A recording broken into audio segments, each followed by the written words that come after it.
My dear students, I have taught you nearly 10 types of tenses, as 4 in present and 4 in past and 2 in future. As I have taught you future indefinite tense and future continuous tense, and I hope that you will have practiced and you will have become known all rules and structures and recognitions. Now I tell you future perfect tense. आज मैं आपको बताता हूँ क्या future perfect tense क्या होता है students. Future perfect tense, future perfect tense. See students, how will you recognise at first आपको देखना है कैसे आप रिकॉग्नाइज करेंगे the written sentence is in future perfect tense. जो आपका written sentence future perfect tense में है। At first we come to the recognisation. पहले हम क्या आते हैं रिकॉग्नाइजेशन पर आते हैं। Because without introduction action becomes very hard. बिना इंट्रोडक्शन के एक्शन बहुत हार्ड हो जाता है, इसलिए पहले इंट्रोडक्शन होना बहुत जरूरी है। इसलिए पहले हम आएंगे रिकॉग्नाइजेशन पर। देखिए तो क्या होता है स्टूडेंट्स, देखिए क्या होता है ऐसे वाक्य जिनके अंत में चुकाव होगा, चुकी होगी, चुके होंगे। और ध्यान से पढ़िएगा, इससे कंफर्म हो जाएगी हर चीज। चुका होगा, चुकी होगी, चुके होंगे, चुका होऊंगा,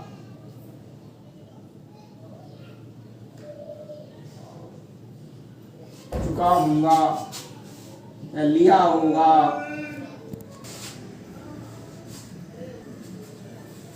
चुका होऊंगा या लिया होगा,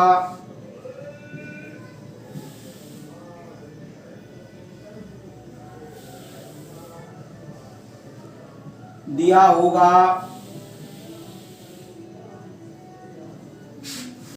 लिया होगा आदि शब्द आते हैं फ्यूचर परफेक्ट टेंस में कहलाते हैं। फ्यूचर परफेक्ट टेंस में कहलाते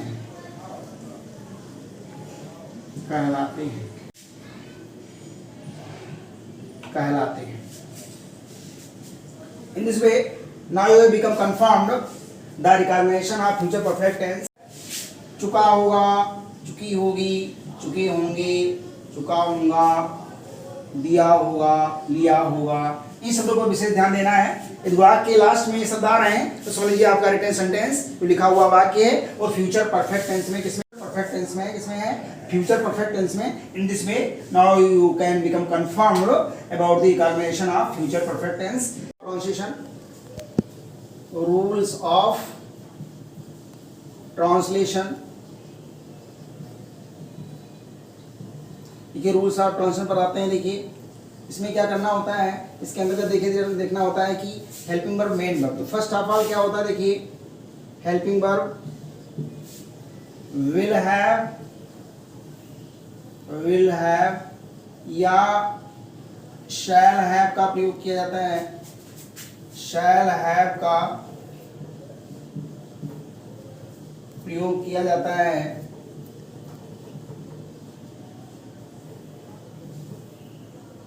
विल हैव या शैल हैव का प्रयोग किया जाता है।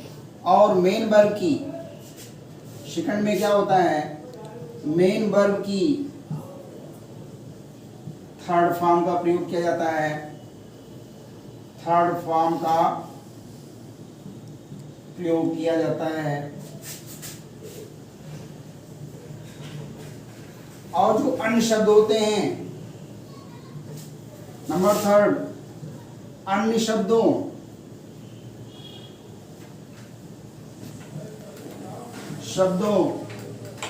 की इंग्लिश, अन्य शब्दों की इंग्लिश पूर्वोत लिखी जाती है।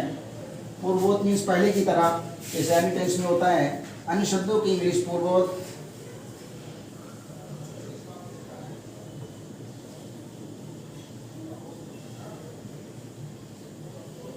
लिखी जाती है। इस तरीके से आप जो है इसका ट्रांसलेट कर सकते हैं। आप क्या होगा कि in this tense what happens, helping verb will have और shall have is used, that is the key point of tense. Tense का की पॉइंट यही होता है हेल्पिंग वर्ब और मेन वर्ब। इसमें हेल्पिंग वर्ब क्या हो जाएगा, विल हैव या शैल हैव, और मेन वर्ब की हमेशा क्या होती है, परफेक्ट टेंस में हमेशा मेन वर्ब की थर्ड फॉर्म लगती है, चाहे वो प्रेजेंट परफेक्ट टेंस हो और चाहे पास्ट परफेक्ट टेंस हो, चाहे फ्यूचर परफेक्ट टेंस हो। In any perfect tense what happens, main verb की थर्ड फॉर्म इज यूज्ड। उससे क्या होता है, मेन वर्ब की हमेशा थर्ड फॉर्म का ही प्रयोग किया जाता है, इसमें सेकंड या आईएनजी फॉर्म का प्रयोग नहीं किया जाता है। देखिए स्ट्रक्चर किस तरीके से हो जाएगा। स्ट्रक्चर क्या हो जाएगा, देखिए इसका स्ट्रक्चर कैसे होगा।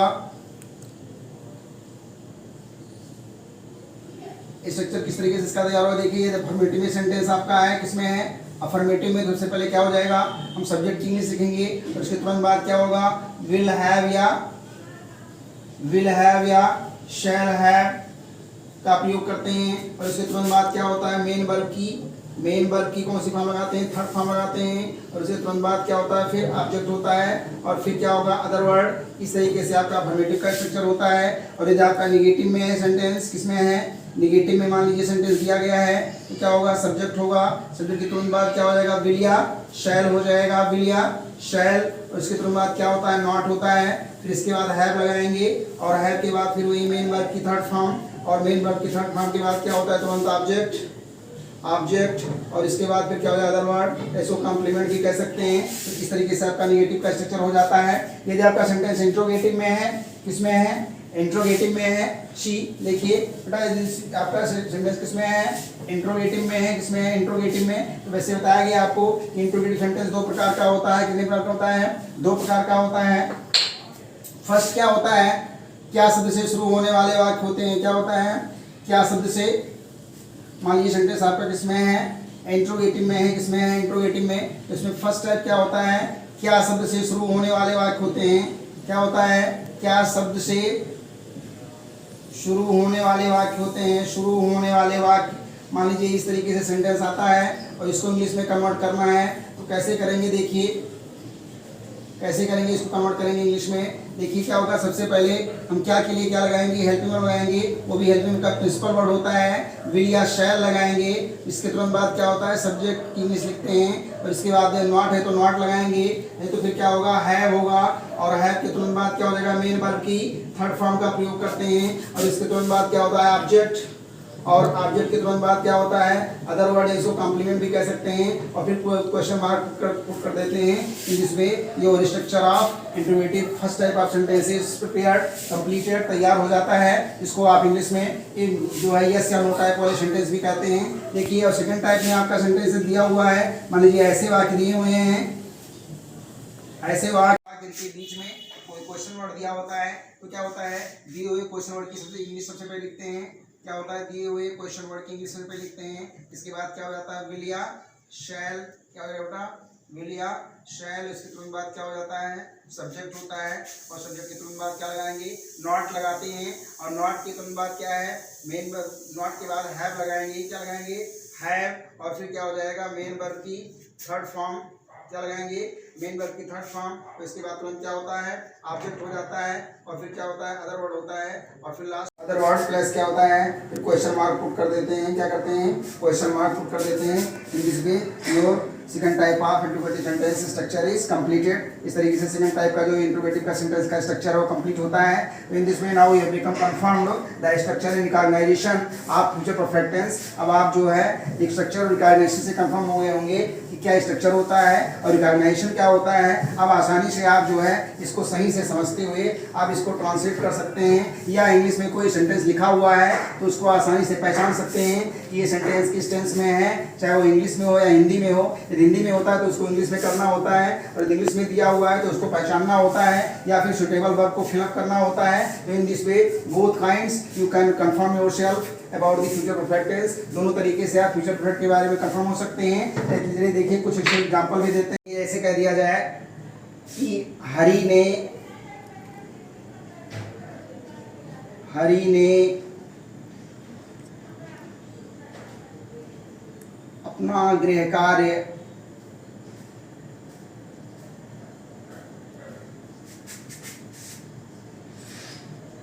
पूरा कर लिया होगा, कर लिया होगा।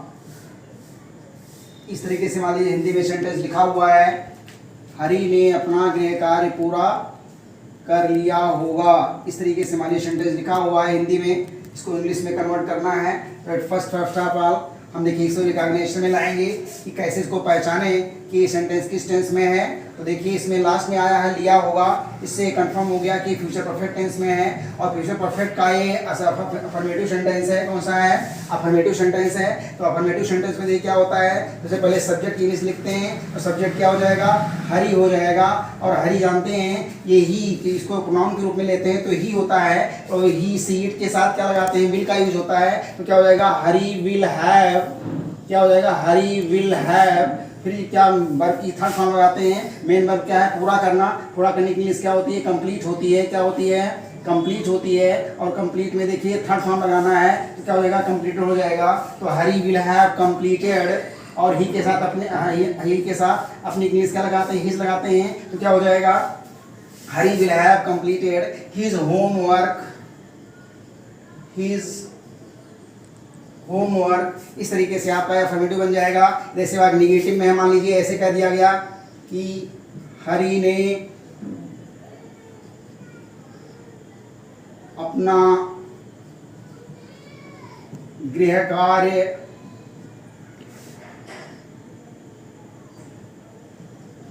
नहीं पूरा किया होगा।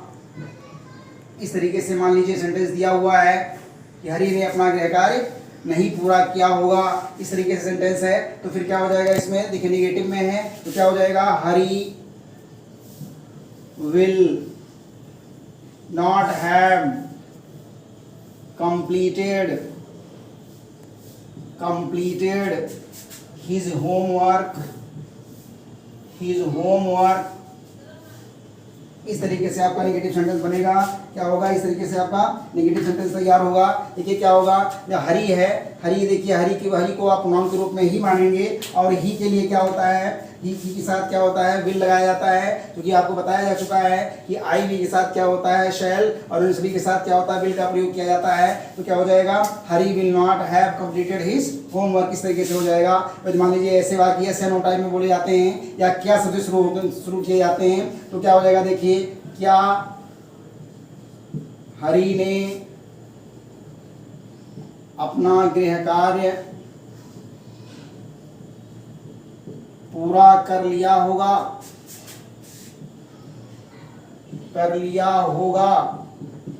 इस तरीके से मान लीजिए सेंटेंस दिया हुआ है, क्या हरि ने अपना गृह कार्य पूरा कर लिया होगा। इस तरीके से मान लीजिए सेंटेंस दिया हुआ है। तो फिर क्या है इसमें? क्या सबसे पहले आ गया है? तो आपको बताया जा चुका है स्ट्रक्चर में ये क्या सबसे पहले आता है। ये वाक्य जब क्या से शुरू होता है तो इसमें क्या होता है? हेल्पिंग वर्ब के प्रिंसिपल वर्ड का यूज करते हैं। तो क्या हो जाएगा? Will Hari have completed. देखिए और सारी चीजें वैसे ही होती हैं, बस क्या है प्रिंसिपल वर्ड आपका जो हेल्पिंग वर्ब का प्रिंसिपल वर्ड होता है उसको सब्जेक्ट से पहले कर दिया जाता है और बाकी सारा स्ट्रक्चर सेम ही रहता है। तो क्या हो जाएगा? Will Hari have completed his homework.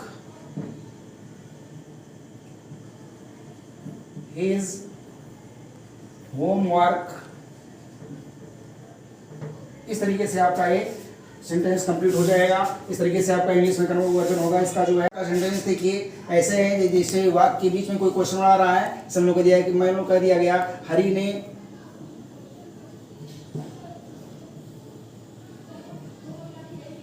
अपना गृह कार्य पूरा क्यों नहीं किया होगा।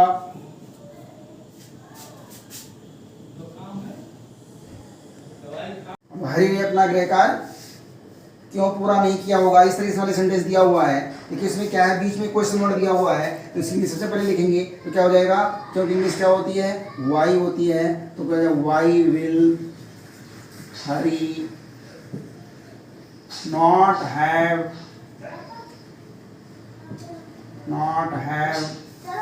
completed his homework.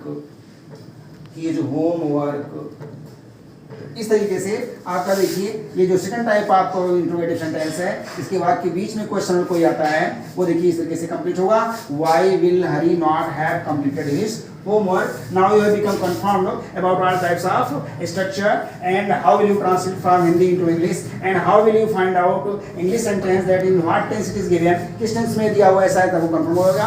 Thank you so much for